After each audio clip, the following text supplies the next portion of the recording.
Welcome back, boxing fans, to another great show with Sean on Boxing. Today, we're going to be discussing this week's upcoming matches and my predictions. So stay tuned to that. Give your input. Tell me if you think my predictions are on point or what I could change. Stay tuned.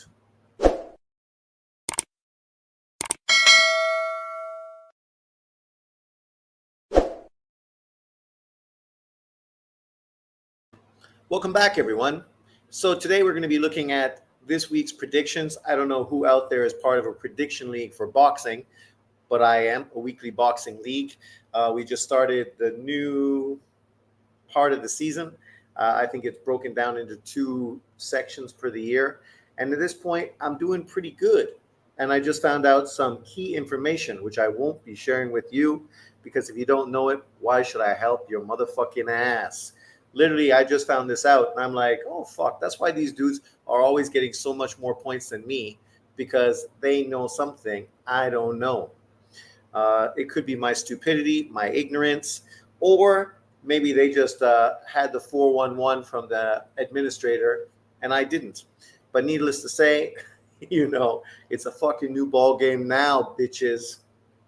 So today we're going to be talking about our matches that are coming up and my predictions. Feel free to leave your comments in the comment section below, and we'll have a great day and obviously talk about other topics that are going on. So where am I right now?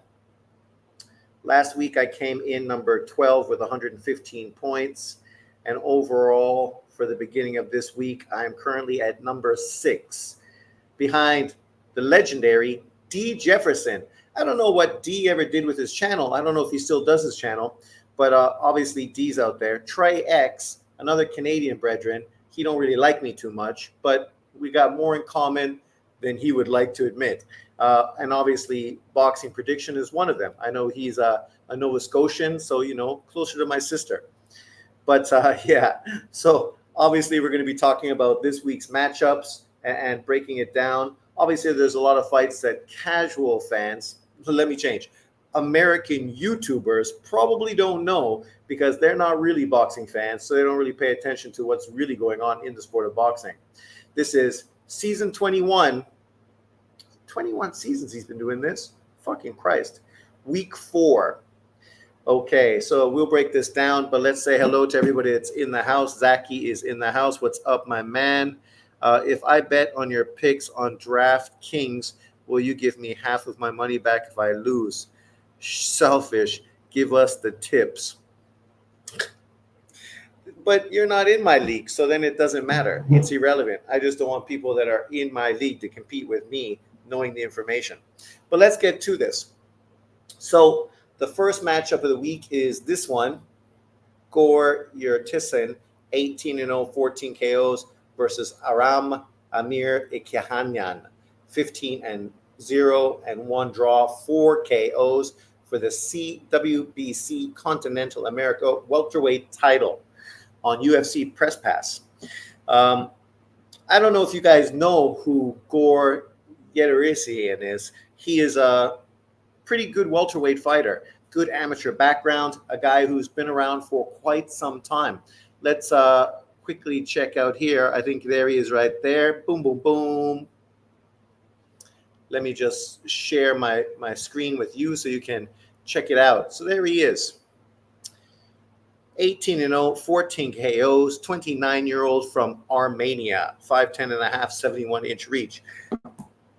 Not bad dimensions for a welterweight. When we look at his resume, obviously he started his pro career in 2017 after a long amateur pedigree, obviously fighting a lot of European fighters since he's based in Europe. One fighter people may be familiar with is Ali Fineka, a guy who's really been in and around boxing for a long time. Obviously, when he faced him, it's when Ali Fineka was quite old.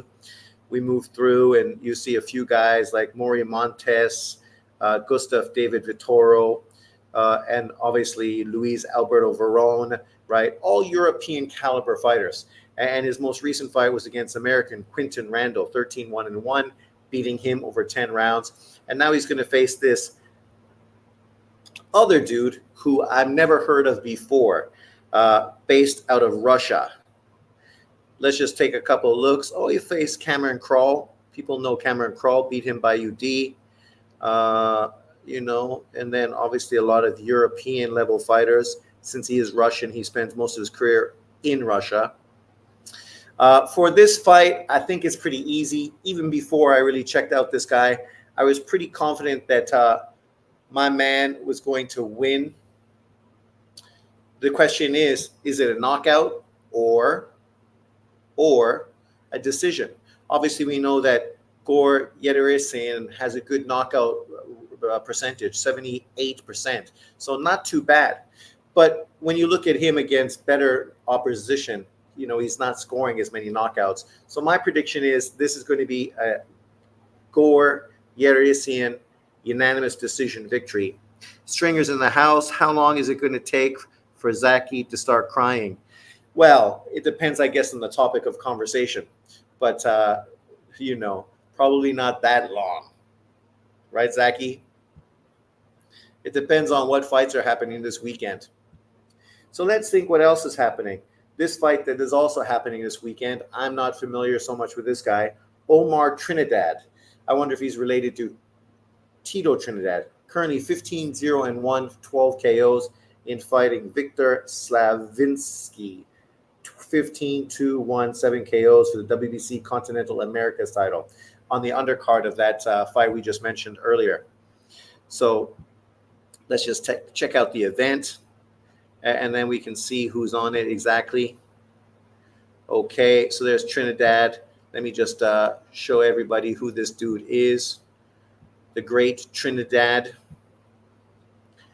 There he is, young guy. Looks young, 28 years old, 5'9", 70-inch reach, 28 years old, American out of California. Okay, he's fighting this guy who, to be fair, I haven't heard of either one of these two guys, but this guy is a Ukrainian, 38 years old. Right there, the writing is on the wall. I definitely think that I would pick for Trinidad to win this fight. The question is, do you think Trinidad is going to get the decision or the stoppage? I'm going for Trinidad by unanimous decision. Looks like a mediocre card. Joyce and Chisora is all I know about. Yeah, obviously that card we're going to get to as well. But when we do these leagues, he goes around finding fights that, he can build these cards off of. So let's look at this next card, because that was just 2 fights from that card that's being brought to you by the UFC Fight Pass. And as I said, the Armenian guy, he's been around. Very good amateur fighter, good amateur pedigree. The next fight is a DAZN card. So it's very likely that that is going to be the Joyce card. Rivera.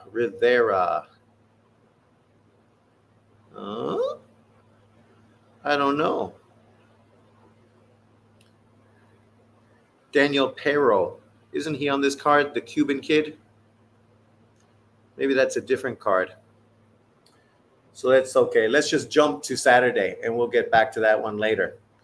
So here you go. This is the card Zaki's looking forward to. Joe Joyce versus Derek Chisora.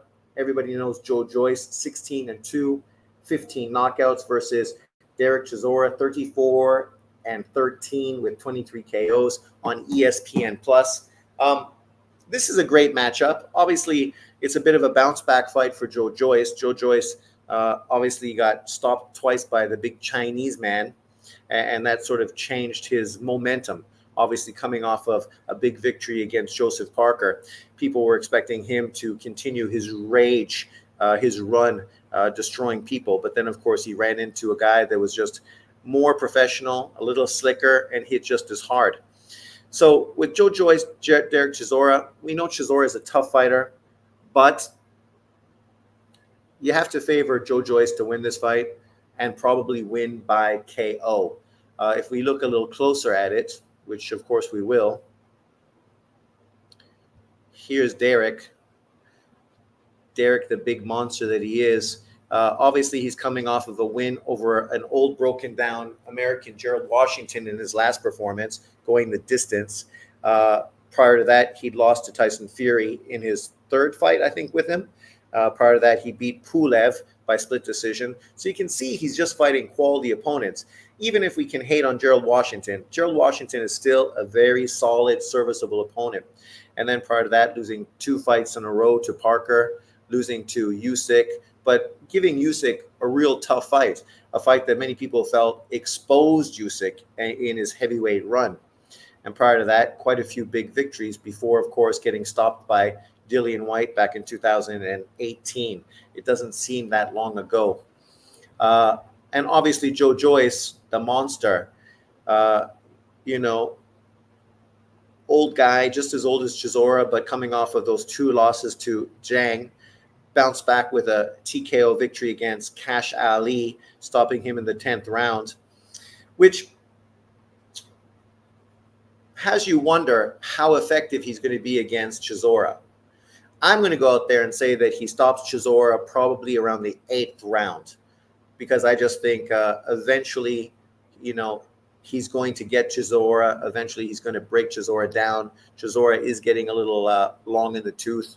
Literally, he's been long in the tooth probably for the last 8 years. Where are we? Hard recoils in the house. Zaki says, Chisora's 40 and been through a lot of wars. I'm going Joyce by stoppage within 6. Okay, so you're going a little earlier than me. I'm going 8, but that's also because I'm not sure how well Joyce has bounced back, obviously, after his 2 losses, 2 brutal losses, to be fair. Then we look at the next fight on this card, Dennis McCann. To tell you the truth, I don't know who Dennis McCann is. And when I look at him here, I ain't that impressed. 15-0, 1 draw, 8 KOs. The kid looks like that kid next door that you just want to slap. 23 years old, called Dennis the Menace. Fuck, of course. He's got that look to him. He's going to be fighting old Filipino fighter, 16-4-1. I always thought he was Filipino. Romanian. Donut Balatu. Donut Balatu has been in with a lot of people. Obviously, him and McCain just recently had a draw. This is their rematch. Considering how the fight stopped with a technical decision, McCann had a cut on his forehead, which obviously led to the stoppage. I think this is a pretty easy decision. I think we can honestly all say that McCann is going to win this fight pretty much by unanimous decision. Looks like a snitch. He does look like a snitch, let's be honest. Like I say, one of those kids I went to school with that I just wanted to punch. Then we get to the Ryan Garner fight. See, that's the thing about this card. There's a few fights on it that I know, and we'll be talking about those, I'm sure. But then these 2 fights, I don't really know who this guy is. I know his opponent, Archie Sharp. So here we go. Ryan Garner, 15-0, 8 KOs. The guy looks a bit like an inbred, 26 years old, called the Piranha. Fucking Christ. He's going to fight Archie Sharp. I'll just tell you now, I'm picking Archie Sharp to beat him. I think Archie Sharp wins by unanimous decision, drowning the Piranha. That's my prediction. Then we get to one of the highest really talked about young up-and-coming English fighters in boxing today, Moses Etuma. 9-0, 7 KOs, 19 years old. This is a kid that was talking about breaking Mike Tyson's record to become the first heavyweight champion quicker than Mike Tyson. That's a lot, right? By saying that, I mean, you're really putting a lot of pressure on yourself, because I don't know if anybody thinks he's that good from what we've seen so far. Obviously, he's good for a 19-year-old kid. He's got the physicality. He's a big boy. Obviously got some power, but then he's fighting mediocre opposition. So you should get by those guys. He's got 2 years, or is it less than 2 years? When did Mike Tyson become champion? 19 or 21? Drunk Irishman, you should know the answer to this. But there he is. Obviously, he's not a huge heavyweight. 6'2.5", so about 6'3" with shoes, even boxing shoes, maybe not. He's going to be fighting Marius Wach. Marius Wach, obviously a solid fighter, been in with everybody. A good test, a litmus test, especially for a young guy like this. You look at his record: 38 wins, 10 KOs. The question is, how competitive has he been in recent fights? And that probably is going to determine how quick this fight will go. He fought some no-name kid who was 5'5" 2", went the distance with him. Fought English Olympian Fraser Clark after 6 fights, went the distance with him. That's not bad. Fought some bum Polish guy, 8-2-1, stopped him in 8 rounds. Fought South African cruiserweight Kevin Lerna, 27-1, went 12 rounds with him. Faced Canadian Russian fighter Makhmudov, got stopped in 6. Faced Chewy Fury, who hits like a little girl, went the distance. Beat Kevin Johnson, who's literally 57 years old. Went the distance with Dillian White. Okay, so when you look at it, you know, he's shown that he's really not easy to get out. For Moses Atume, this is really the first big sort of step up of his career. We look at who he fought in his last fight. I don't know who he is. I don't know who he is. I don't know who he is. Literally hasn't fought anybody I'm familiar with. And usually these upcoming English guys are all fighting the same dude. So usually you're very familiar with the opposition. So I would say that he's probably going to beat Marius Walk, but by decision. It could be one of those performances where people question him because he's literally finally getting an opponent that has experience, height, and reach to his advantage.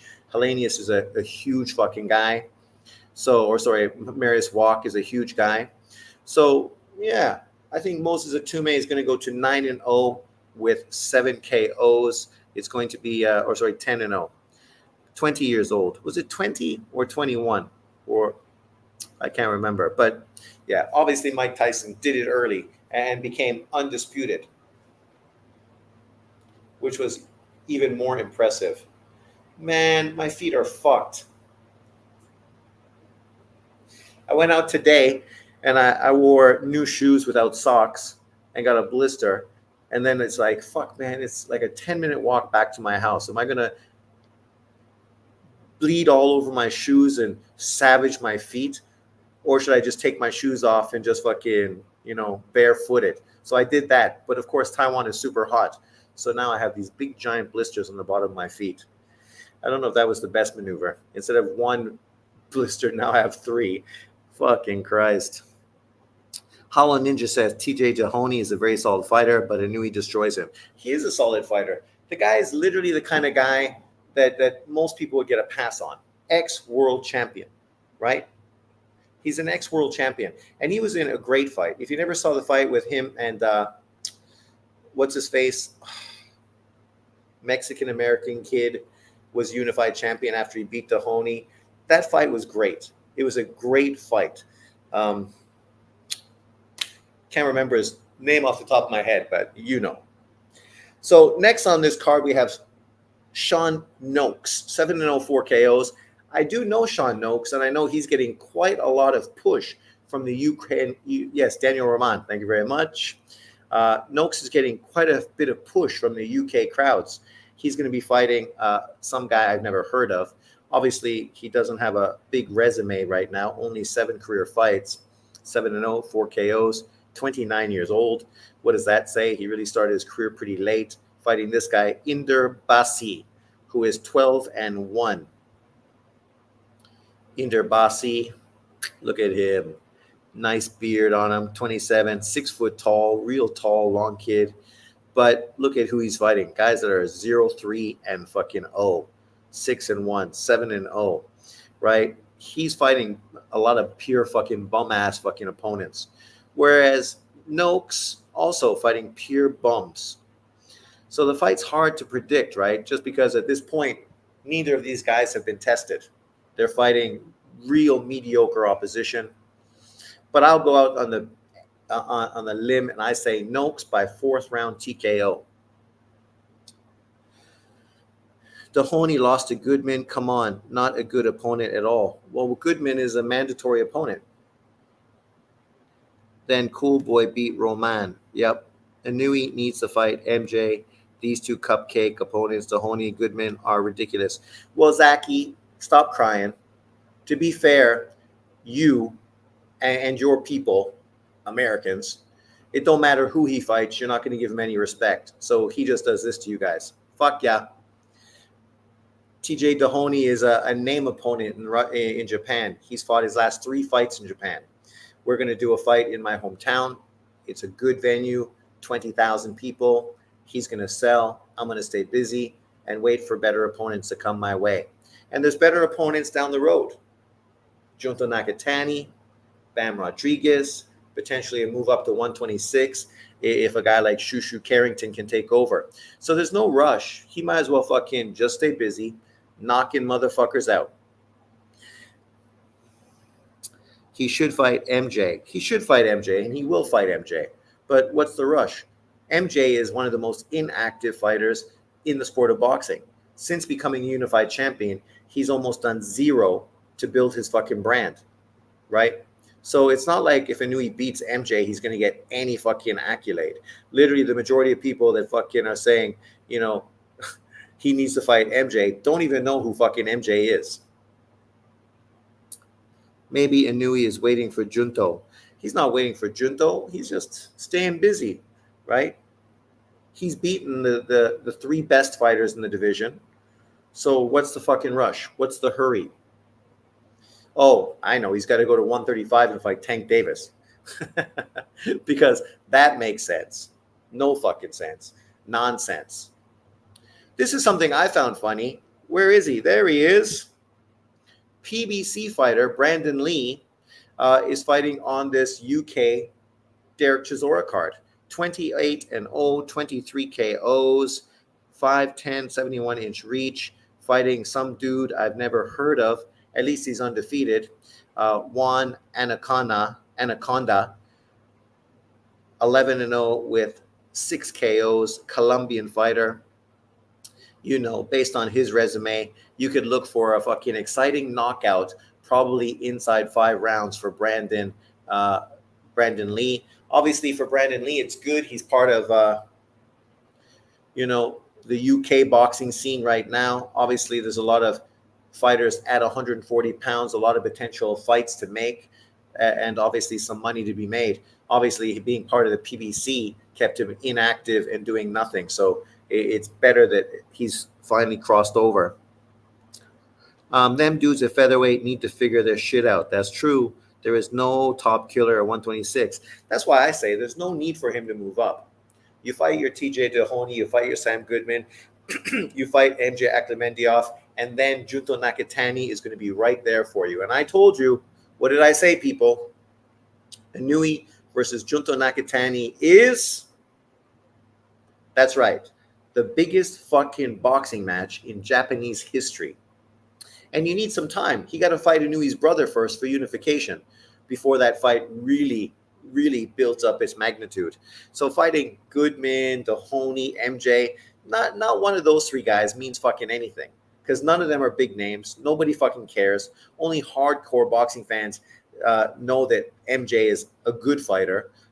Otherwise, they think he's the same as fucking Sam Goodman and the rest. So you fight them, it doesn't mean anything. You fight them on your schedule, and then you wait for the big fight to happen. Dohoney a lot better than Eubanks. The bum Sean still hating on Tank.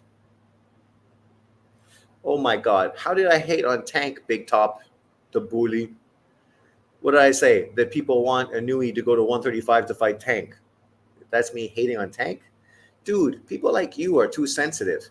Like, you got to pull your tongue out of Tank Davis's ass for fucking 1 minute and try to be a little bit more of a boxing fan and not a fucking dick rider, because it's a bad look, brother. Bad look. Yeah, 126 doesn't have much. If after these 2 fights late in 2025 we get a Japan super fight, it's fine. Exactly. Robsy Ramirez is a top killer, but Robsy Ramirez just got killed against Espinoza. That dude needs to bounce back and do something. That was supposed to be the fight. That's what Top Rank was trying to build up. An Inoue Robsy Ramirez, 5th weight, 126-pound champion. But then fucking Robsy Ramirez got beat by fucking an unknown Mexican fighter in Espinoza. Inoue versus Neri was the biggest fight in Japan history, I believe, even over Tyson Buster. Salute Sean, salute JA. No Tank, don't pull up little guys like Canelo does. John Sean Boxing, don't fucking talk out your ass. Tank Davis pulls tons of little guys up, and he's done it fucking since he was a champion at 130. You want me to list about 6 of them? You want to do that? Should we do it? Let's do it. Just to fucking prove how fucking full of shit people are when they try to fucking downplay Canelo and hype up Tank Davis. And I ain't saying this to hate on Tank Davis, but stay in your fucking lane. Tank Davis is no Canelo Alvarez. He hasn't done fucking anything close to fucking Canelo Alvarez. So we roll down in his career, and then we see fought Petraza, legitimate fighter, Liam Walsh, Francisco, and then here, Jesus Cuellar, a guy who literally had just fought at 122 pounds and been beaten by Abner Mares, pulled him up in weight coming off of a loss. You need proof? Let's just check it out. There you go. Abner Mares, 126. That fight wasn't, 126, and then Gervonta Tank Davis for 130, coming off of a loss, then faced Tank Davis, faced some bum dude, got beat by Fortuna, retired. So that was who Tank Davis pulled up in weight. So let's see who else he pulled up in weight. Hugo fucking Ruiz. Pulled Hugo Ruiz up 2 weights. When Hugo Ruiz was fighting Julio Ceja, it was 122 fucking pounds. Ended up losing to Japanese fighter Hasegawa at 122 pounds. Faced some bum dude who nobody knows who he is. Faced this guy at 122 pounds. Faced Guerrero in one fight at 126, and then faced Tank Davis at 130. But no. Tank Davis don't pull people up like fucking Canelo Alvarez. Come on, man. Tank is a natural 122 fighter at 135. His whole career has been at 130. So stop. And he started his career real young. So don't fucking say he's a natural 122-pound fighter. You sound stupider than you are. Tank always been the smaller guy.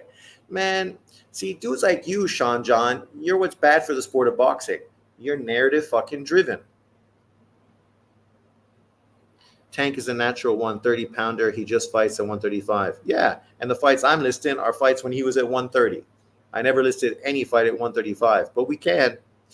Newton lives in Newton's head. Tank don't live in my head rent-free. You're the one that feels the need to bring Tank into a conversation when we're not even talking about Tank Davis.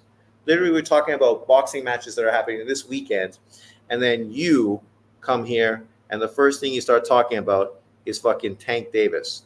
Literally, look, right? You make one comment about fucking Dahoney, who's not fighting this weekend, and then you fucking talk about Tank Davis, right? We're not even talking about Tank Davis. He's living in your head fucking rent-free, buddy. What Loma did wasn't cool. You are in negotiations for months. You fly out from Ukraine to America. What are you talking about? It's not cool. Zaki, stop, man. Stop. You don't know what happened in negotiations. For a dude to fly to America, he's flying to sign the contract. If he flies all the way to America and doesn't sign the contract and decides he's just going to fucking step, you got to ask yourself, what was the motivation for that? What was happening in that fucking meeting after months of negotiation that gets you to fly over to the US to sign a contract for you only to get to the States and then fucking say, pass? He could make 126 if he wanted to be like Benavidez and Haney. Oh, is that why he fucking missed weight when he was a 130-pound champion and then moved up to 135? This Tank hate is sickening. What Tank hate is sickening, Big Top? Why are you guys still, like, literally Big Top came here and the first thing he did was mention Tank Davis. You guys fucking love Tank Davis so much. It's ridiculous. Ridiculous. Even when Tank Davis is not being mentioned, that's all that fucking comes to your head. I don't think fighters are scared. Why would fighters be scared? It's about negotiation. It's about being treated fairly. A guy like Loma, you're going to say he's scared. He already fought Tio. He already fought fucking every killer in fucking boxing, unlike Tank Davis. Loma already did it. So to say he's scared now, he's scared now. Okay. He's scared now, and he's finally fighting a smaller guy, as opposed to fucking Devin Haney, who was a fucking welterweight. But he's scared. Probably some crazy demands. Yes. Did you see Israel Madrimov say Inui isn't pound for pound because he's ducking his stablemate? Well, of course Madrimov is fucking going to say that. By as much. Like, MJ fucking didn't do anything. What happened to MJ unifying against Stephen Fulton when one of those two guys could have become undisputed at 122? Right? So let's ask fucking Israel Madrimov about that.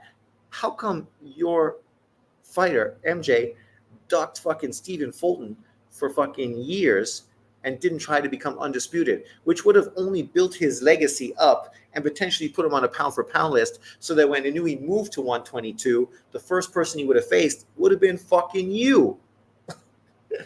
Let's ask him that question. Tank is bringing the casuals back and growing the sports.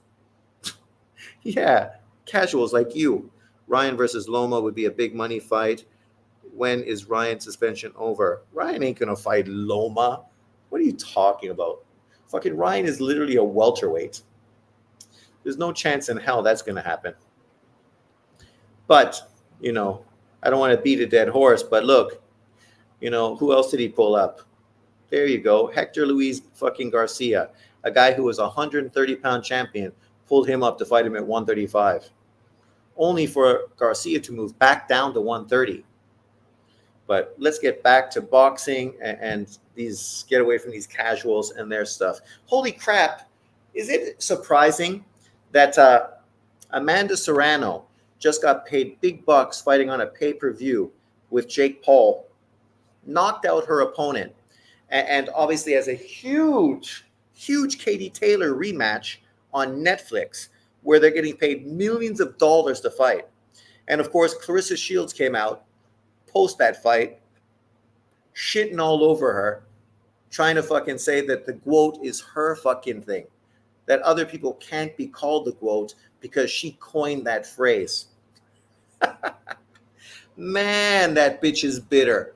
Bitter as fuck. And what's she doing? She's fighting this weekend. Here we are, one of our predictions. Clarissa Shields 14-0 with 2 KOs. Can you say Shakur Stevenson? If Shakur is boring, what the fuck is Clarissa Shields? She's literally like watching water fucking freeze. She's fighting some fucking bum-ass opponent that nobody's ever heard of. Vanessa LePage Jonisi, 7-1 with 2 KOs for some WBC, WBO heavyweight fucking title.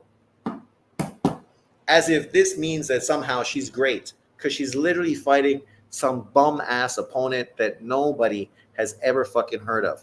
Like, literally, let's check out female heavyweight boxing. There's probably about 7 fucking female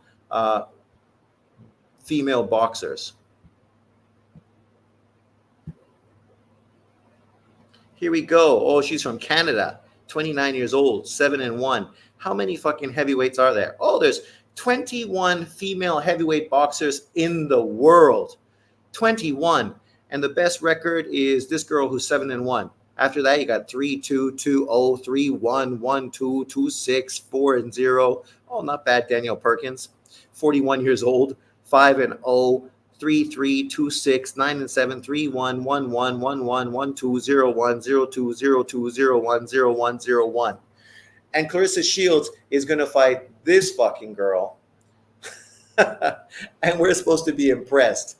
Oh, I'm impressed. The GWOAT, Clarissa Shields, fucking dominating female boxing, fighting literally fucking your mom. Your mom. Smash the likes. I don't know about women's boxing. Nobody knows, and no one. Clarissa is better, but Serrano is more likable. How is Clarissa better? What has Clarissa ever done to make her better? Nobody likes Clarissa Shields, not even the Black Israelites. Facts. Clarissa is going to heavyweight in her is her opponent good? I just broke it down, Zachy. Is she good? Fucking, she's got the best record in heavyweight boxing, 7-1. But literally, you see everyone, all her opponents are all shit, and there's 21 fucking opponents in the division. 21. Most boxers today are haters, not like the old days. Larry Holmes is the biggest hater. Sean, should trans boxers be allowed to compete with women? Fuck no. Why do you want to kill those women? Clarissa Shields is like Andre Ward, always been jealous of Serrano and Taylor's success. Same with Ward being jealous of Gigi and Canelo. Facts. Facts. She jealous. She thinks somehow she invented female boxing. Yet the only reason female boxing went to the Olympics is because of Katie fucking Taylor. And that's a fact, people. If you don't know that, go fucking check out the story. Go check out the history of female Olympic boxing. GSP, I am not impressed. That's the heavyweight champ. That's the heavyweight champ. Clarissa should fight Keith Thurman. She should. That would be a better fight. She'd get paid more money, and it'd be more intriguing. Clarissa's struggling to cross over to MMA because of her lack of hand power. These girls walk through it. You know, she's skilled, and no one's taking that away from her. But, you know, Shakur Stevenson. You can be Shakur Stevenson, but it don't mean anyone wants to pay to watch you fucking fight. So this woman lost to Alejandra Jimenez. Remember her? Speaking of trans women, this is Alejandra Jimenez.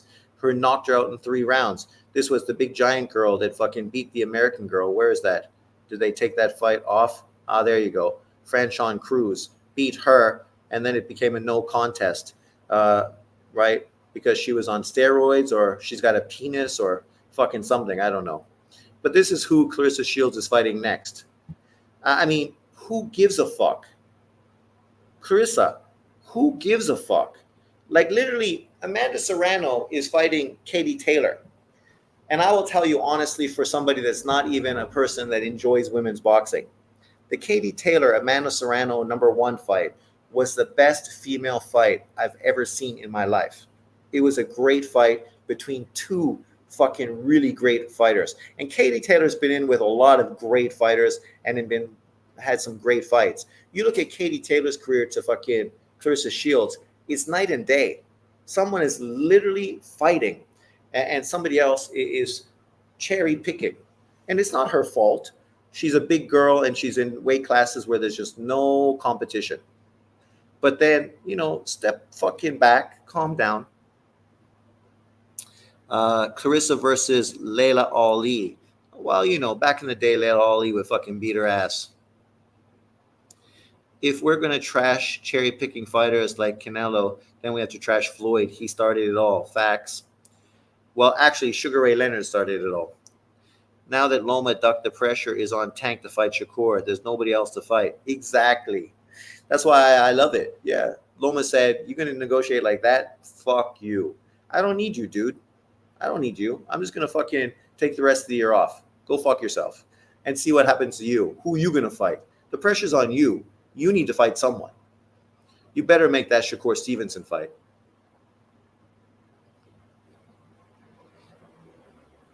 I hate cherry picking, but Floyd is the cause. I give Shields respect for beating Savannah Marshall. I thought she was going to lose that one. Clarissa and Savannah, I thought wasn't bad scrap. Not my thing, though. That's probably the best opponent she's been in with. But the problem is she also faced Savannah Marshall before she was really ready.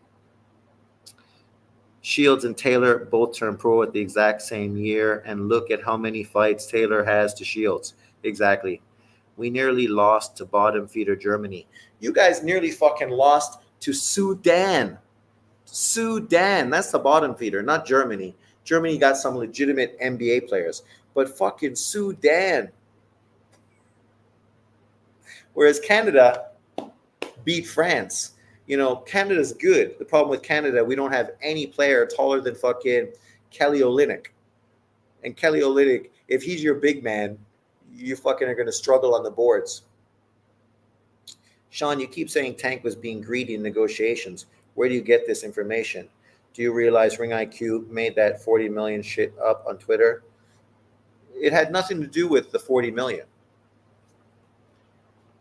So let's use your common sense. So Loma and Tank Davis were negotiating for months. From what we were hearing from Bob Arum and from Tank Davis teams, the fight was almost fucking agreed to, right? We were just waiting for the final contract to be signed. Lomachenko flew to America to do what? If he wanted to say fuck you, he didn't need to fly to America to do that. He could have fucking called his manager and said, tell them to go fuck themselves. But he flew to America to sign the contract. And after flying to America and stepping in and looking at the contract and dealing with them in the boardroom, that's when Lomachenko decided that I'm just not motivated. I'm just not motivated. So what does that tell you?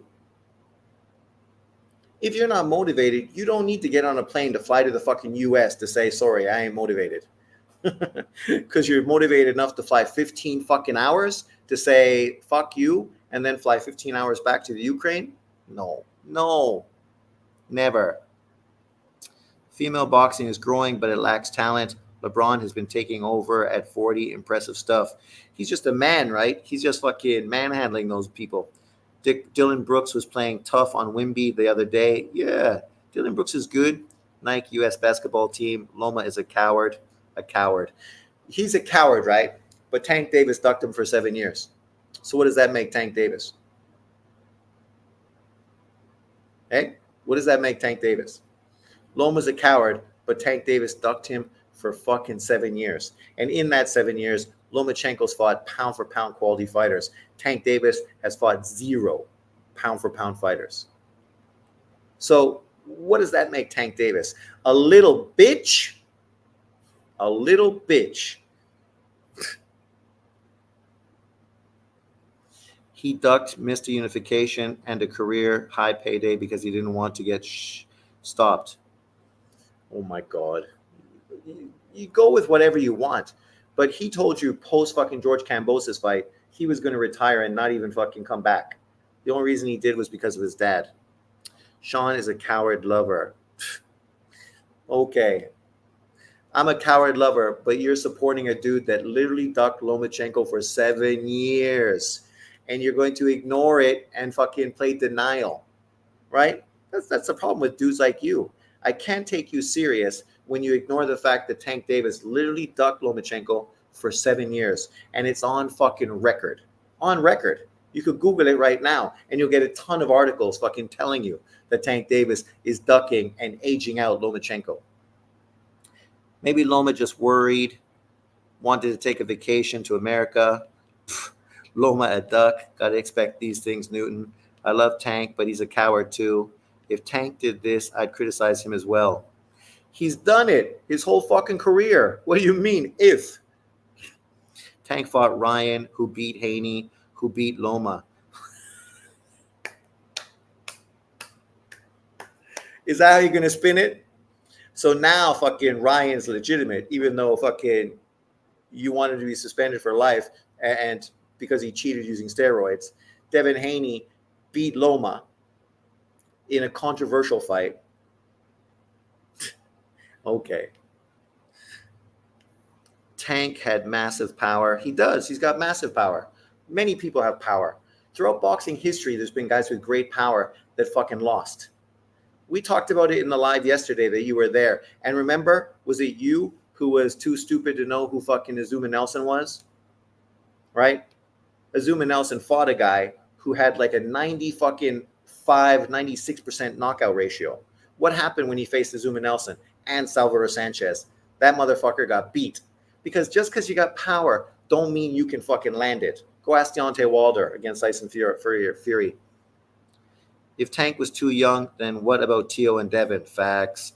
Loma ducked Shakur as well to Cherry Kambosos. How do you duck Shakur when you just came off of a fight with Devin Haney? Right? See, that shit don't make sense. How you ducking Shakur coming off of a fucking loss to Devin Haney? Right? If Lomachenko was to fight any fucking dude coming off of a loss, you would fucking rinse him. If Canelo fought anybody coming off of a loss, you would fucking rinse him. Floyd Mayweather gets a pass fighting fucking Zab Judah coming off a loss. And of course, now You're going to use the fact that Lomachenko didn't fight Shakur coming off of this emotional fucking loss where he was going to retire. You know, you guys can hate on Loma. It's fine. You're only proving your stupidity and your ignorance because the shoe was on the other foot. Tank Davis blatantly fucking ducked that guy for years. And now he's got an opportunity to face Shakur. And Shakur got an opportunity to step up and face Tank. And then fucking all the drama's done. We can't fucking shit on Tank. We can't shit on Shakur. We just have to go, yes, sweet. Yes, boys, do it. And then Loma's going to fight the winner. Tank is lineal. He beat the man that beat the man. Tank is lineal with what? How's he fucking lineal? Ryan Garcia and fucking Devin Haney didn't fight for a 135-pound title. Tank Davis did not beat Ryan Garcia, a fucking champion. He ain't fucking lineal to fucking anything. You know who's lineal? More Lomachenko, who beat Kambosos. Because he's the only champion in that division. Tank has heavyweight power. Oh my God. Is that what you fucking say to him when he fucking pounds you at night? Tank, you got heavyweight power. Take it easy on my ass. Jesus, dude. Tank calling for Shakur, and Shakur is staying quiet. Well, that'll be the true test, right?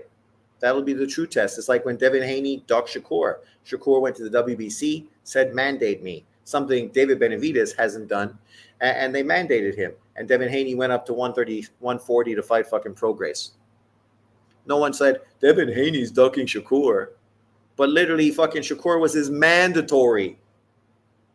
We don't need to go to circles. If Loma is out, cool, fight Shakur. Yeah, cool, fight Shakur. You two are prime, and you both need a big-name opponent. Ta-da! Your answers are fucking right in front of you. Loma trying to make two black fighters. He's trying to be Calvin Candy. Yeah, okay. Let's make it racial. Right, Hollow Ninja. Right, so nobody time was wasted. Loma has been in negotiations for months with Tank, all for nothing. Dude, man. Negotiations always fucking go like that. That's why it's called negotiation. What happened when Bud Crawford was fucking negotiating with Errol Spence? When it got to a point where he was like, fuck that. He went and fought fucking, what's his face? The dude from England. And then when he came back, then they were fucking more than happy to say, oh, okay, we'll do what you want now. And then get knocked the fuck out. Maybe Loma's just playing his fucking hand. Tank, lineal. Tank beat Ryan. Ryan beat that. Yeah, big top. You just always fucking open your mouth and expose yourself as being really young, really stupid, or really ignorant, or really American. And I'm not sure which it is, or maybe it's fucking all of them together. Tank is above the belts. Oh my God. John Sean Boxing, you should just go fuck yourself. Because Canelo Alvarez is definitely above the belts if fucking Tank Davis is. Tank is barely a champion. Email champion. Email champion. Tell him, Javier. That dude was fucking emailed the WBA super title. Loma is bottom of the food chain. Yet you're crying that Tank Davis isn't getting to fight him. So what does that say about you, J.A.? We back. Canelo is scared to feed Canelo to Benavidez, and Canelo wants $200 million. Canelo is scared. He's above the belts. He don't need to fight David Benavidez. Who the fuck is David Benavidez? A guy who ducked Caleb Plant for 2 years. Sean, you make it racial all the time. Don't act surprised. No, I just point out when guys like you make it racial and show your fucking hypocrisy and double standard. That's all I'm doing. If you don't say anything, I won't say fucking anything. Loma can fight the winner of Shakur versus Tank. That's what he's going to do. That's his master plan. He's like, fuck these dudes. Fuck this contract. I'm fucking sitting out. And then I'll fight the winner for unification. Tank's last legitimate best fight was Pedraza. Yeah, literally. Literally. But let's see what else is happening. Oh, Clarissa Shields is fighting on DAZN. That must mean that I'm going to watch it. Fuck no. Actually, I have to watch it. It's a pretty good card. Shogun Ergasayov is coming back. Michelle Rivera is on it. Ernesto Mercado is on that lineup. Damn. There's 3 fights I want to watch. Let's just hope the fucking Clarissa Shields fight is early so I don't have to fucking watch it. Or if it's a headline fight, I can turn shit off before I get to it. Because God knows I ain't interested in watching that fucking bitch fight. But Michelle Rivera, the steroided kid that got off on using steroids and no one gave him a hard time, 25-1, 14 KOs, is coming back. Obviously, his last fight was against Sergey Lipinets. A good fight, a good win, coming off of his Frank Martin loss. Now he's going to be fighting Hugo Alberto Roldan. That's a good opponent. Very good. Roldan, 22-2, 7 KOs. Not much of a puncher. Argentinian. Coming off of a loss to Jukambayev, a good fighter, beat Jose Abuendo, lost to Joseph Adorno, a good fighter, went the distance with both of those fighters. I say that Michelle Rivera will win by unanimous decision. Unanimous decision. In a fight where people may believe he was gifted. Where are we? Master plan, huh? Master plan. Always thinking. Meanwhile, Tank has been hunting the killers like Martin, Cruz, Loma, and Shakur. Oh my God. You just sound stupid every time you say something. Benavidez hasn't picked 175 or 168. It's been 3 weeks. Hype job exposed. Exposed. Tio and Devin fought Loma before Tank. How come nobody addresses that? Because these dudes are fucking Tank fucking ball whisperers. Right? These guys think if they whisper to Tank's balls, somehow they're going to fucking find fame and fortune. I don't know. I don't know what's going on with them. It's all over for your boy Trump. Have you seen the record-breaking fundraiser money Camila has garnered already? Let's go blue. Well, Roger Burns, if you're pushing for fucking Kamala Harris to be your next president, you're fucking stupider than you fucking look. That bitch can't fucking tie her own shoes. The only reason she's becoming the president or running for it is because the other dude is a fucking senile fucking 96-year-old. That's who the blues are pushing. And then you wonder why Trump is going to win. You guys can throw all the money in the world. But the truth is, no one's going to vote for that fucking bitch. Nobody.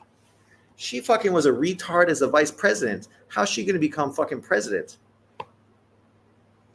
Man, they should have just picked somebody new. Tank hasn't been hunting killers. He's the honest. He's a cherry picker. Tank should have been fought Loma. Should have been fought him a long time ago. You aren't disappointed in not getting Loma versus Tank fight at all? Of course, Zaki, I am. I said I'm disappointed. I was happy that fight was happening. But to be fair, I told you that the fight that should have happened before that fight was being talked about was Shakur and Tank. That's the fight that naturally should have happened. But those two dudes are too afraid to risk their record against each other because they're both prime and they think they're too dangerous. So then Tank went after the 37-year-old thinking, he's old. I probably got a shot against him. And he's got enough name recognition. I can do a good pay-per-view. And if I beat him, I'm going to be that much more prepared for Shakur. Right? And Loma was going to fight Navarrete. That was the plan. That's how fucking Top Rank and Bob Arum were fucking counting their money already. But the problem is fucking Loma's countryman, Baranchek, upset the apple cart by beating Navarrete. And Loma ain't going to fight Baranchek. So now he's just like, fuck it. I'm just going to kick back.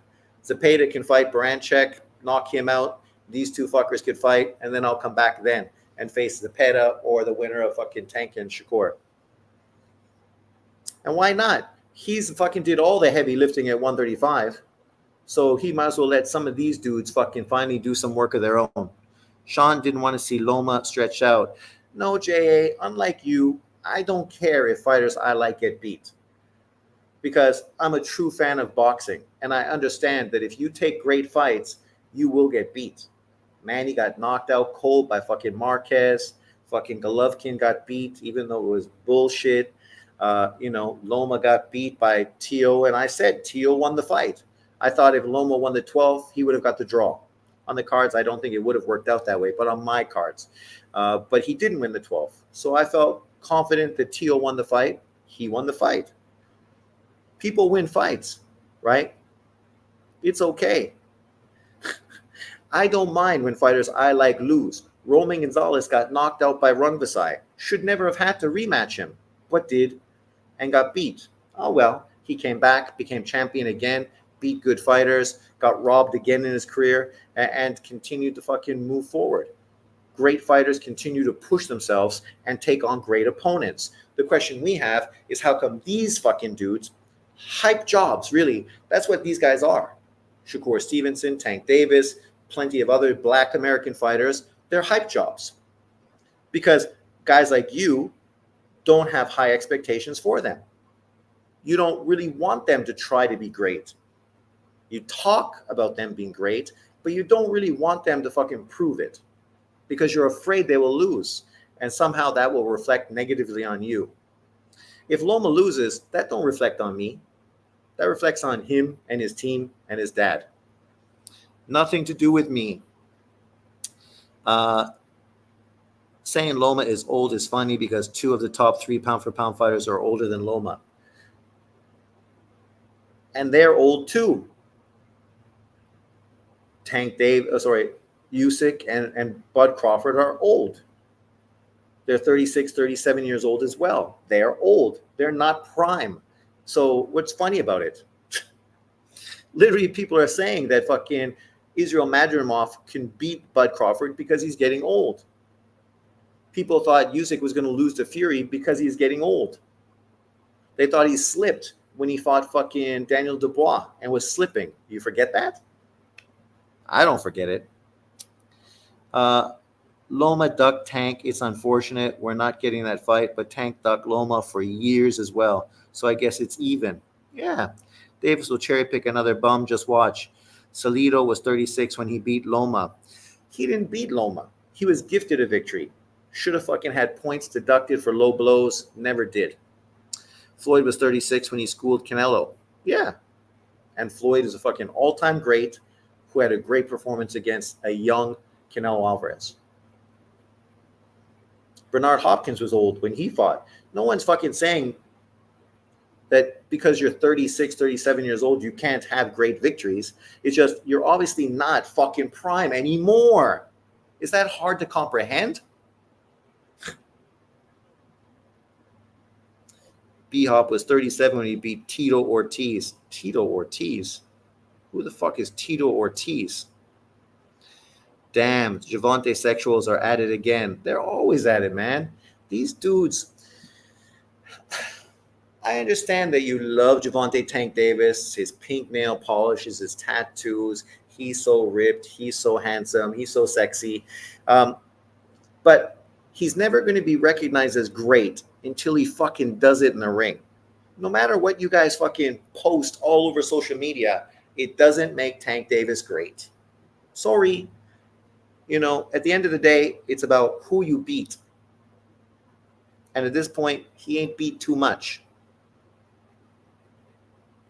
If Bud stops Madrimov and Presley, do you see him most likely getting Canelo next? It's definitely a possibility.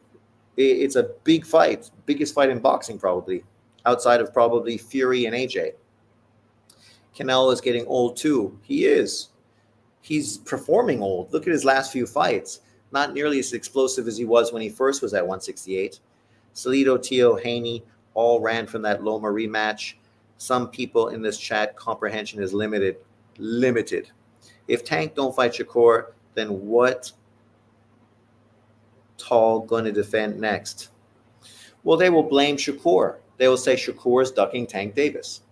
And they will say everybody's ducking Tank Davis. Everyone's scared of Tank Davis. Tank Davis is so great, even though everyone's going to get more money to fight Tank Davis. So if you're going to get more money to fight him, are you really ducking him or is he ducking you? Tito Ortiz, the MMA fighter. What the fuck? Green purse, pink fur coat. I watch a lot of MMA, so I got the names mixed up. Hopkins was unified around 50 years old. Well, probably never see something like that again. I don't think he was 50 when he was a champion. They push Inui and Bud to take hard fights in higher divisions, but never Tank. And that's the irony, right? If you were to talk about Tank Davis going up to 140 pounds, people fucking lose it. Like, you're fucking ridiculous. What's wrong with you?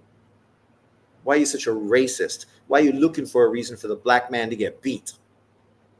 And I ain't even saying 147 and fight Boots fucking Ennis, which would only be his fourth weight division, right? That would be crazy. That would be mad. But I ain't even saying that. 140. Fight Tio Lopez. There you go. You got your big pay-per-view fight. Tio will jump at that shit. Boom, like that. Right? Do it. You want a big fight for November? Tio, Tank Davis, pay-per-view. Fucking, it will be one of the hottest tickets in boxing in 2024. You can't say, he's boring, like people said about Shakur. Right? Somebody in the comment section? No, you can't say that. Not with Tio. So go fight Tio. Right? There's options. There's options, man. Hopkins at 50 went 12 rounds with Prime Kovalev. That's extremely impressive to me. Yeah, but he was fucking battered from pillar to post the whole fucking fight. If Kovalev would have been more fucking hateful, he would have fucking stopped him. How fast does Jake Paul KO Iron Mike in November? Man, John Burns, you just a hater, eh? Jake Paul ain't fucking knocking out Mike Tyson, dude. Come on. That shit ain't going to happen. So let's look at a couple of the other fights on this card here. We only got a couple more. So we got Ergashev, 24-1, 21 KOs. The Uzbekistani fighter who was going to retire a few years ago, finally got a Matias fight, got knocked out in 6 rounds, but apparently he had broken ribs. That's what I heard. I don't know if it's true or an excuse, but apparently that's the narrative on the street. Then he beat this guy, Juan Hurtadis, 17-4-1, stopped him in 1 round, and now he's going to fight the great Julian Smith, 8-2, 5 KOs. 33-year-old American, lost to dudes that I've never heard of. So I guess it's safe to say that probably Ergashev is going to knock that fucking dude out inside 3 rounds. Inside 3 rounds. That dude is going home in a body bag. And of course, then we have Ernesto Mercado, the young up-and-coming fighter, 22 years old, Tito Mercado, 15-0, 14 KOs. Fighting this dude, Hector Edgardo Sarmiento, 21-2. Came off of a win against Dario Barrio, good win. Fought Jeremiah Nakatila, good win, even though Nakatila is done. Fought Zolane Ndongo, South African, good fighter, beat him. Beat Hank Lundy. So beat Jason Velez. They're moving this kid good. Now he's fighting this guy.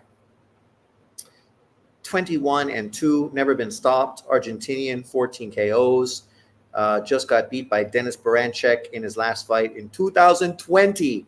The dude hasn't fought since 2020. Hiya.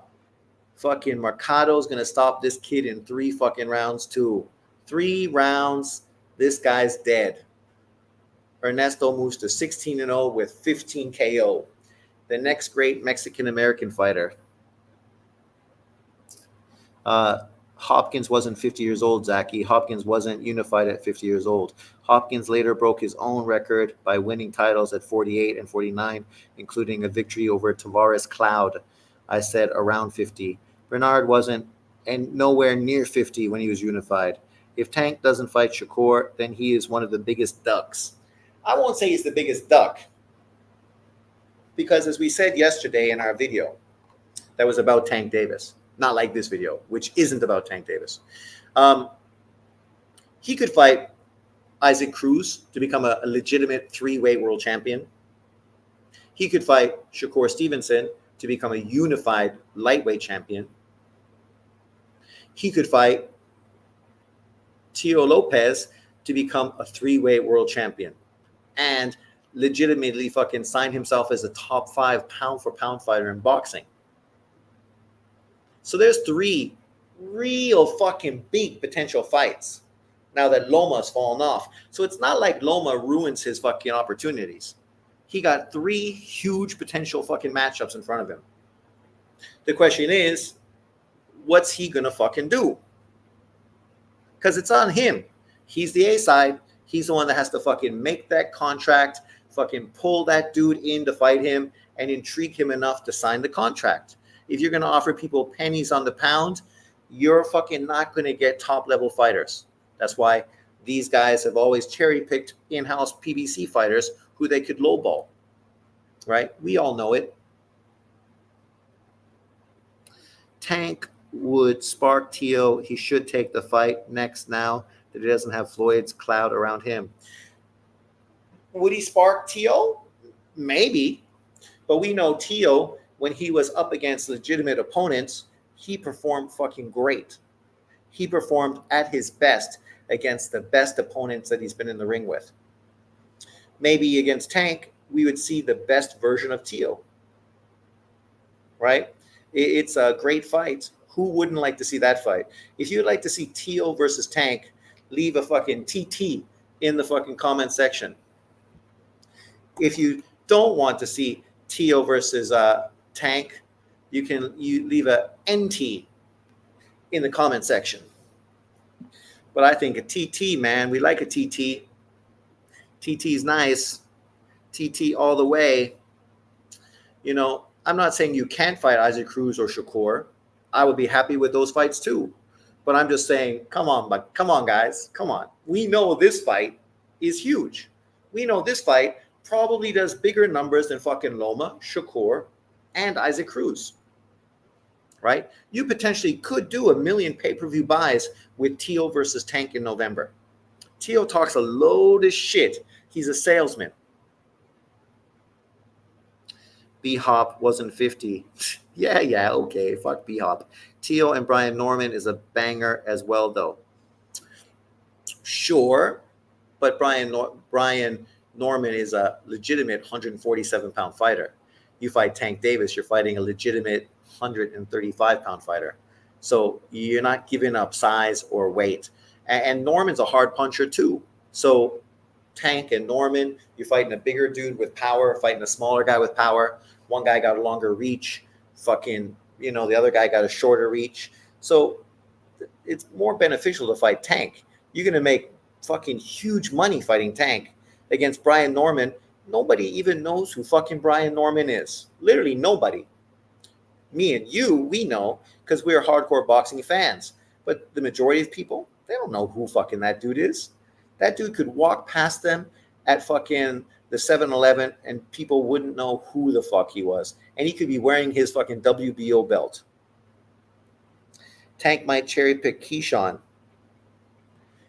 That's not a bad fight either. It's a bit early to be going after Keyshawn, but it's not a bad fight.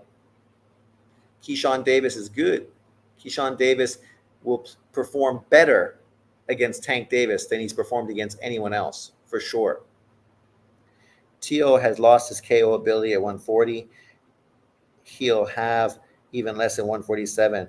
How is Keyshawn a cherry pick? Exactly. Keyshawn is good, man. He easily beat Petraza's ass. And Petraza was fighting legitimate 140-pound world champions and going the distance, right? And was pretty competitive. Abdullah beats Keyshawn right now, in my opinion. You dudes are dick riding fucking Abdullah Mason way too hard. The dude just had his first 8-round fight. His first 8-round fight. Calm the fuck down. Keyshawn needs more experience, I feel. What do you mean more experience? Like, sure, if Keyshawn can get the fucking Burchelt fight instead of Zepeda, he should do that to become a champion. But if he could get a Tank Davis fight, what the fuck? Like, he would be fucking stupid to walk away from a Tank Davis fight. if he was offered it. Because even if he lost to Tank Davis, it's not like it would be held against him, because everybody would know that, the dude's fucking still young to the sport. Only 11 professional fights, 25 years old. And unlike Tank Davis, Keyshawn did something Tank didn't do. He actually stepped up to face the best fighter in his division, unlike Tank. And Keyshawn ain't even a champion, but 5'9", 70-inch reach. He's going to be taller. He's going to be longer. 7 KOs, 11 wins. He's got some pop, but he's not like a huge power puncher. Coming off of wins over Miguel Medina, good fucking opponent. Jose Petraza, good opponent. Albright, good opponent. Francisco Patera, good opponent. Yigit, good opponent. Burgos, good opponent. 1, 2, 3, 4, 5, 6 very good opponents back to back to back to back. He's been getting good experience. I mean, you're never going to be able to be prepared for a Tank Davis, because nobody you're going to fucking practice with is fucking Tank Davis.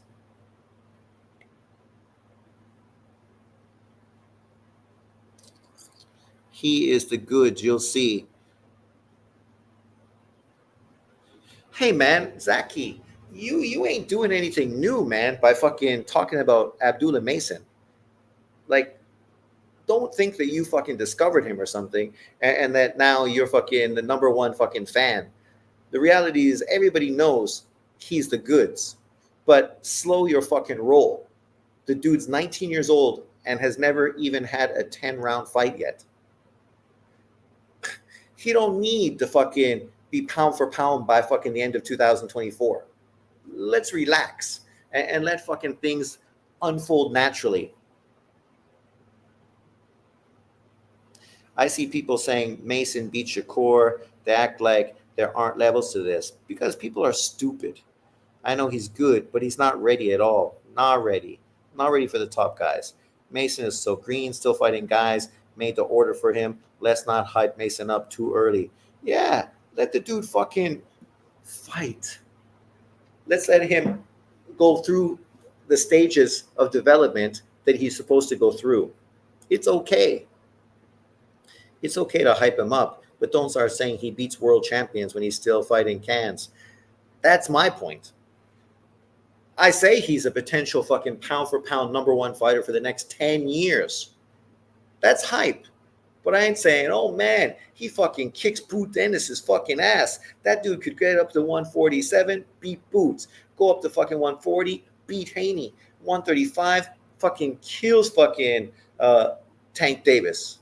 Slow down, man. The dude never even fought a top 50 fucking fighter yet. Keyshawn is a step above Mason at the moment, chat room. 2 steps above, 3 steps above. Keyshawn looked awful last fight. No, he didn't. He beat that guy easy. He beat that guy easy. What do you mean he looked awful? Because he didn't stop him? Like, he had an exciting fight, unlike Shakur. Right? Didn't get hit much. Had some funny back and forth with that dude because they both want to win. Good. He's fighting an opponent that's coming to win. He ain't fighting a fucking can that's going to roll over when shit gets tough. Right? Of course, this guy made it tough on him. And that's great. That's exactly what Keyshawn Davis needs. He needs opponents like that. Team Abdullah. Boots should come up to 154. Oh, come on. The dude should clean out 147. We don't need to jump up now. Explain how Keyshawn looked awful. Yeah, I don't know these dudes, man. And this narrative. Like, literally, there's a whole group of Black American dudes out there that hate Bud Crawford. And because they hate Bud Crawford, they hate anyone attached to Bud Crawford. Shakur, Keyshawn, because they're joined with Bud Crawford. They suck. They're shit, right? And that's their mentality. It's real fucking juvenile type of shit. Because the reality is you're talking about 3 of the best fighters in fucking boxing, right? Literally. Crawford, Shakur, Keyshawn. 3 years ago when Keyshawn was in the Olympics, people weren't downplaying Keyshawn like this. People are fucking hyping him up like crazy. And speaking of that, tomorrow I'm going to do my Olympic boxing preview video. Obviously, the Olympics is coming. We're going to get some good boxing. And I know a lot of people out there don't know fucking anything about the amateurs. But remember when he was fucking being hyped like crazy for the fucking Olympics, right? Hyped like fucking crazy.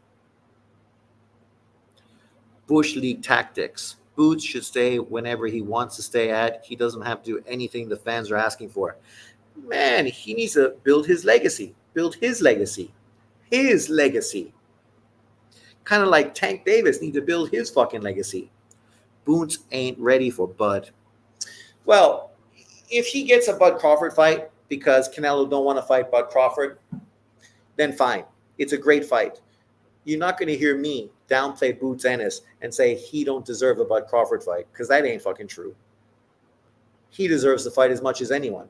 The point is, he don't need a Bud Crawford fight.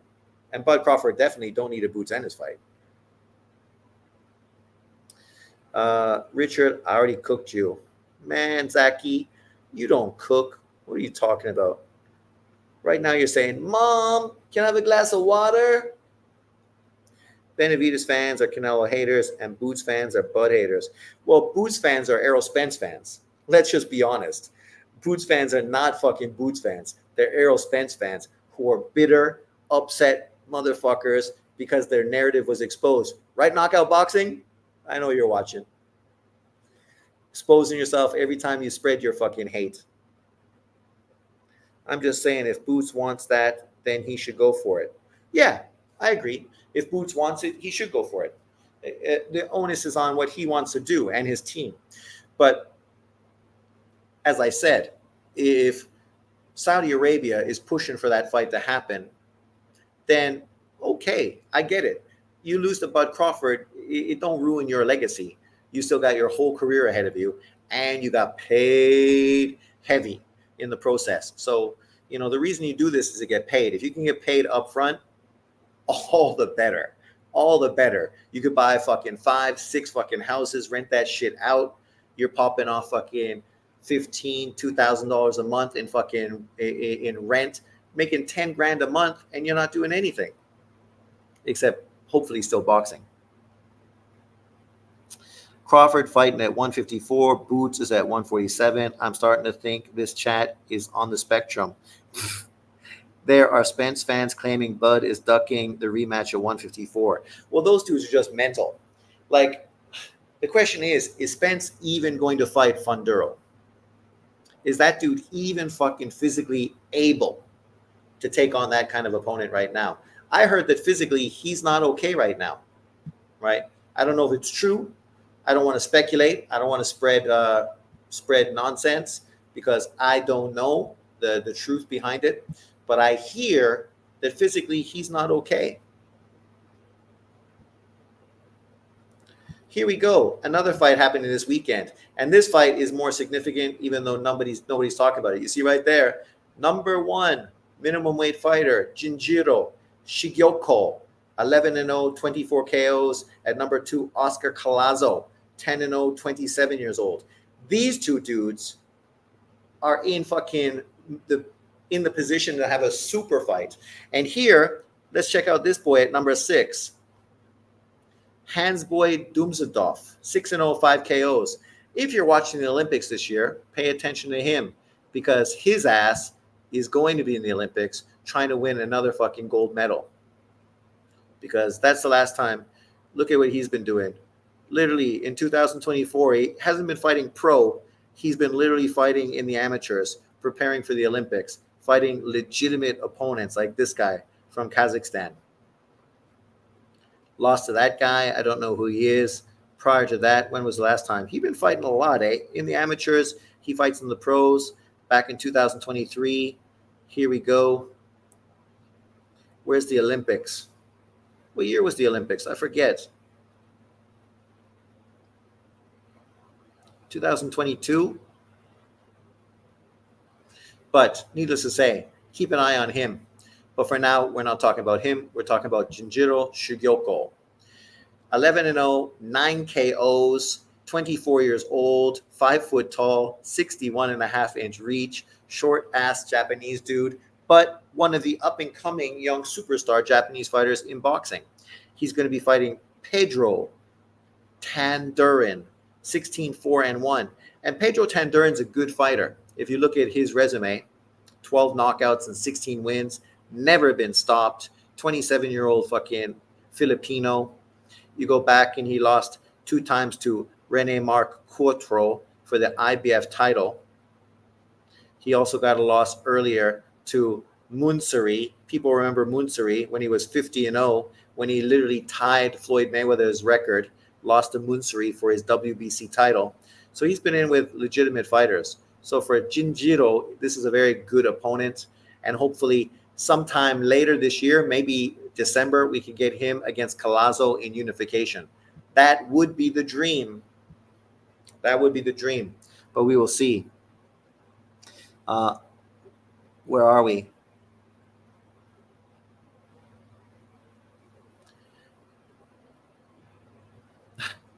Let's make it happen again. 154. I could use some cash. Well, the plan really is for Spence to fight Funduro. If he beats Funduro and Crawford beats Israel Madrimov, then you could do that fight for unification of 3 of the 4 belts, right? And it would be legitimate. Spence would come off a win, be a champion again. It's at a bigger weight. You could market it. It's way more marketable. And people have short memories. I would like to see Bud by now stripped of all the belts at 147. Not stripped. They should just fucking naturally put him in recess and let the other guys have the belts. Richard Fax, now Crawford ducking someone that ain't in his weight class. If Boots wants it, he can come up to 154. Errol is ranked number 2 at 154. Pure politics, Operation PVC. Yeah, I don't know how a guy's ranked number 2 when he's never fucking fought at 154. And his last fight at 147, he got knocked the fuck out. Crawford will drop the belts after his 154 fight. He needs the belts at the moment to sell him as champion. Duh. Well, he doesn't really need them now because everybody knows who he is. Sean, do you watch anything over 135? Are you asking me if I watch boxing over 135 pounds? Dude, unlike the majority of these YouTubers, I watch boxing from heavyweight down to minimum weight. All of it. From around the world. I'm not American-centric and only watching boxing at 135, 140, and 147 because those are the only divisions where a Black American fighter is actually a champion. No, that's not me. But thanks for coming in, Diesel, with stupid statements. You should believe me. If you watch my channel, you literally know I talk about boxing from every single weight division. We were just talking about the great Bud Crawford card. He's over 135 pounds. He's fighting at 154. And we're talking about the great heavyweight fights that were on that card. Obviously, the 2 fat boys fighting. And then, of course, the new big baby who's fighting Balkori,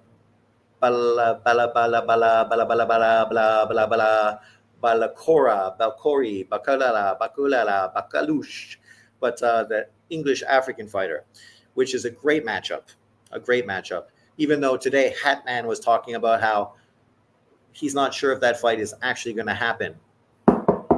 Let's fucking hope that ain't fucking true, because I said that's the best fight on that Bud Crawford fight.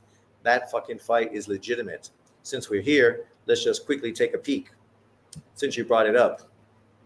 Let me just switch over, jump on ratings, find Bud Crawford. Boom, there you are, Bud. Go to your fight. Boom, Israel Madrimov. See, Bud Crawford was in the wrestling, fucking fighting wrestling guys to build up his matchup. Look at him, eh? Here, Jared Big Baby Anderson versus Martin Bakole. Bakole, 20-0, 1 loss, 1 KO. 15 wins by KO, and look where his loss was. All the way back in 2018 when he got beat by Michael Hunter. And Michael Hunter was a bad, bad man at this time. Then he went on to beat Marius Walk, some dude I don't know, Kevin Johnson, Rudy Hernandez, Sergey Kumin, some dude I don't know, Tony Yoka, undefeated gold medal Olympian, some dude I never heard of, Carlos Takam, his next door neighbor, and now Jared Big Baby Anderson. That shit's fucking a great fight. Great fight. Terrence Bud Crawford by round 11. That's a good prediction. Fans use the term duck too loosely. Well, nowadays, man, people love fucking, these big words because they follow channels that use these words in every single fucking video, right? Clickbait. Clickbait's the way to go. Breaking news. Loma ducks Tank, right? Breaking news. Shakur turns down $6 million to fight Tank. Breaking news. Tank Davis wants $40 million guarantee. Breaking news. Tyson Fury is a fucking twat, right? Everything's fucking breaking news. Hollow Ninja says, what? Yeah, I think that's a good prediction. I think Bud Crawford is going to have some problems with Israel Madrimov, just with his timing. And I think probably going to take a few rounds before he starts to break him down. Madrimov's a tough dude, man. He got a face like a brick. So you would think his chin is going to be pretty fucking... And obviously he's physically bigger, right? So he should be able to take a pounding. Where's my man? Where is he? Is he still around?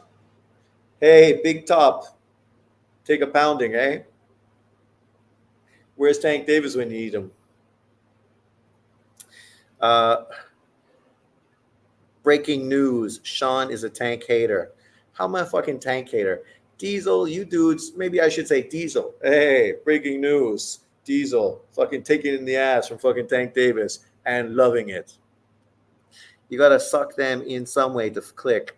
Well, that's what it is, right? Fannin says, I don't clickbait. What are you talking about? Every fucking title you do is clickbait because every fucking video you do is fucking identical. He doesn't have any new quality comments. Everything is fucking the same old shit. And he only talks about the same 5 fighters. Yet he's getting tons of views. And I ask myself, why? Why? When he was mental, it was funny to watch him because he was literally fucking cuckoo. But now he's just full of shit. Yeah, Madrimov looks like he can take a beating. If it wasn't for Turkey, but would be stuck again. Richard Sampson facts. Can you guys in the chat give examples of fans hating on Tank? Me saying that Tank Davis has 3 big options to fucking get big fights somehow is hating. Diesel, go watch Southpaw, laugh out loud. You making yourself look like a fool in the chat. Fannin clickbaits all the time. That's why Bud threatened him. Facts. Sean, you still in the internet crying? JT the God. There's no bigger fucking mama's boy than JT the God. You still living in your mama's basement? Still driving her old fucking car? Or you finally graduate fucking college and finally move out? JT the God. You still fucking so stupid. You still kept the same old name? Dude, man. When are you going to grow up? Southpaw TV is terrible. Fucking terrible. That dude, JT, if you want to go mock someone who's fucking crying all the time, go check out that dude. What a fucking idiot that guy is. He makes you look like fucking a boxing historian. You have to be the real casual boxing fan watching Fannin. Fuck, man.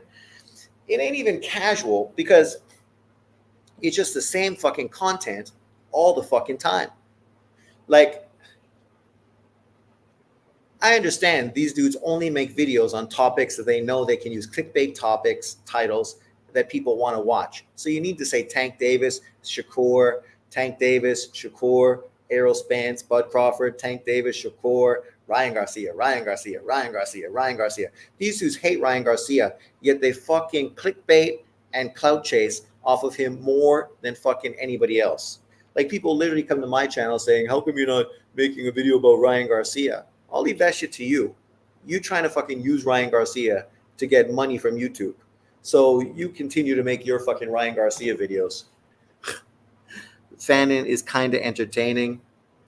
Oh, Southpaw claimed Benavidez would beat Ali. Fucking people are stupid. Southpaw TV would block you in a split second for nothing. Of course, Lee, what's up? Anything LDBC, I refuse to watch. They are too ignorant for my liking. Well, Southpaw ain't LDBC. Sean, you got to admit, 78 is a funny dude. He's the only person in the LDBC I can watch. I'll be fair. I mean, 78 and me were cool for a long time. Didn't really have problems with him. But the problem with him and many channels is when you agree with him, then there's no problem. It's only when you don't agree with him, and then it's an issue. Like when he invited me to visit him in Milwaukee, right? Made a video inviting me to visit him in Milwaukee, a threat. But meanwhile, the whole reason the LDBC was set up, and I know John don't like to hear it, was because of me. Because that stupid dude from Oakland pulled a gun on me, and it split fucking the YTBC because people saw what he did and they had an emotional reaction. I didn't think it was a big deal. I just thought it exposed him as being a fucking moron. But then, of course, Blood Boxing in 78 came to support him pulling a gun and making threats to me on YouTube. And they created the LDBC, which wasn't even their fucking thing. It was that dude from the military, JT, the God, who's that guy? The military guy from Atlanta, right? Who loved Keith Thurman, right? Town Business. That's the dude from Oakland that pulled the gun on me. But JT, who's the dude that fucking was military? Bald dude, fucking loved Keith Thurman. Man, that dude loves fucking Keith Thurman. Jesus Christ. That's why he fucking doesn't make me. I think he's back on YouTube now, but that's why he was off for a long time, because his whole fucking need to make videos was ruined, because this is what happens when you fucking connect yourself with one fucking boxer and you don't talk about the whole sport. Then when your boxer's done, now what the fuck are you going to talk about? Remember all those fucking Floyd Mayweather fucking Flomo channels? Those channels are fucking long gone, because you can only suck off Floyd. Zone 6, thank you very much. Zone 6, that's the dude. Zone 6 created a debate channel with some other boys that he was close to on YouTube, and it was Lions Den Boxing. And then, of course, 78 became part of that as well, and then he used it to create the LDBC after the fact. Even though that was Zone 6 fucking thing, he was the guy that really started that as a debate channel, a debate area, kind of like what Knockout Boxing is doing now. Bud Crawford made the LDBC cry. Sean, what's your top 5 boxing YouTubers? Man, those were funny times. That's why people are so sensitive, man. I just don't fucking understand people. They're mental, fucking crying over everything, sensitive as fuck, like little girls. Time fucking moves on, man. And people that are boxing fans are still fucking here. People that were fucking dick riders, they're fucking long gone. Sean, there were a lot of Pactar channels that deleted their channels after the fight. Maybe, but what Pactar channels? Like Filipino-based channels? I don't know anybody that would watch them, because they would probably speak in Tagalog, right? That's why when people talk about these kind of channels, like Mexican channels, maybe I don't watch them because they speak in fucking Spanish.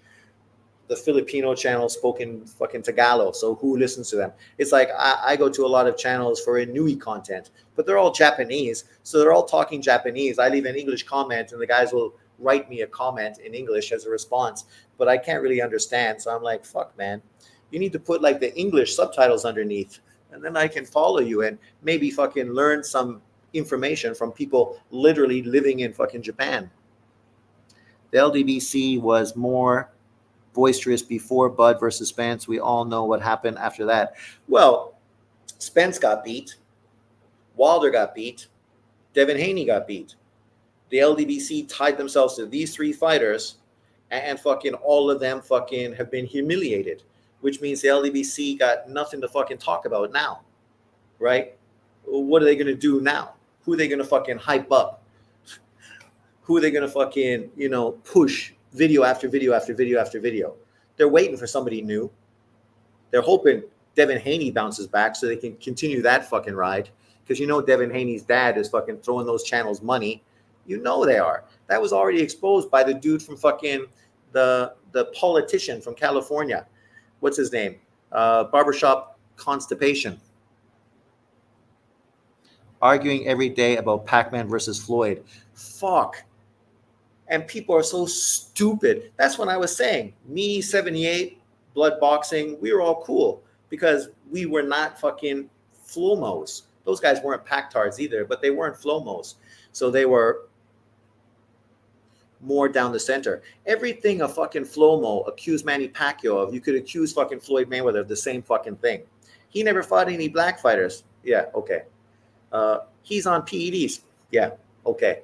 Literally 2 months after the fight, found out Floyd fucking was getting fucking IV at a home before the drug test. But that's not fucking, that doesn't, no red flags fucking pop up there. Where are we? Wilder turned his back on the LDB signing with a white guy. Sean, I heard that there's still LDBC clowns that still owe money for Crawford and Spence fight. I'm sure they do. Which fans were worse, Wilder fans or Flomo? Flomo. Or people say Pactards, but ask fucking JT the God. That era was toxic as fuck. Way worse than now. Way worse than now. I mean, even though Wilder fans, LDBC, those dudes are fucking mental. Mental. Like, if you're going to fucking support a fighter, at least support a fighter that potentially could be great.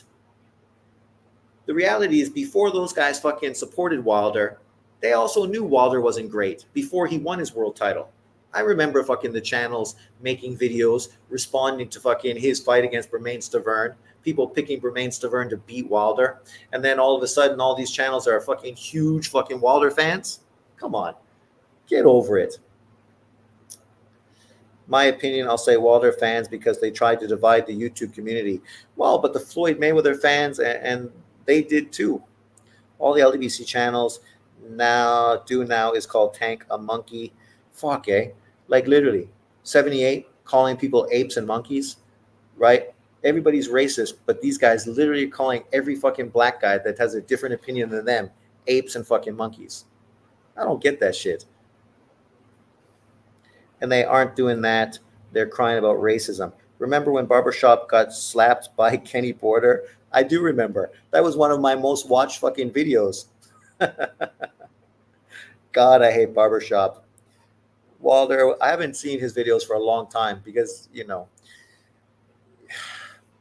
he just fucking, yeah. Wilder was never really any good. Never any good. He had great power. And that's what people said. And the problem was he was fucking lazy. Never fucking wanted to get better. Had Mark Breland, but never fucking listened to Mark Breland. Never fucking put effort in. We knew he didn't run. He didn't do road work, right? So whatever. He got paid. He made tons of money. For him, things worked out perfect. Except apparently now his old lady's leaving him and taking half. But, that's why you don't get married, motherfuckers. JT the God, laugh out loud. Barbershop looked foolish after the smack. Richard, it was comedy watching the Wilder fans crash out, laugh out loud. Miss those days. Fucking the whole fucking bullshit Glovegate type of fucking thing that went on. Oh my God. None of these dudes can fucking come out and cry and moan about fans supporting their fighter and making excuses.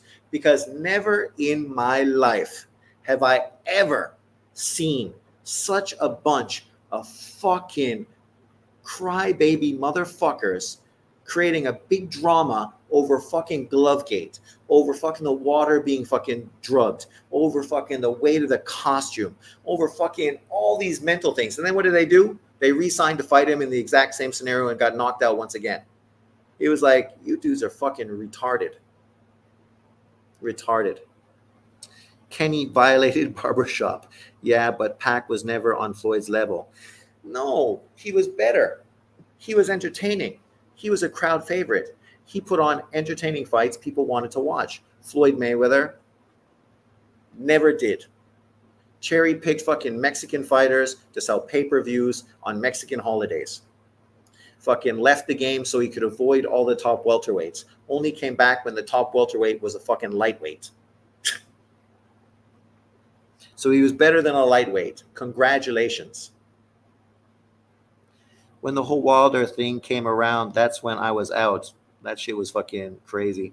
Sean, have you heard of a Canadian prospect called Mike Cockhurts? If your cock hurts, dude, you should go see a doctor.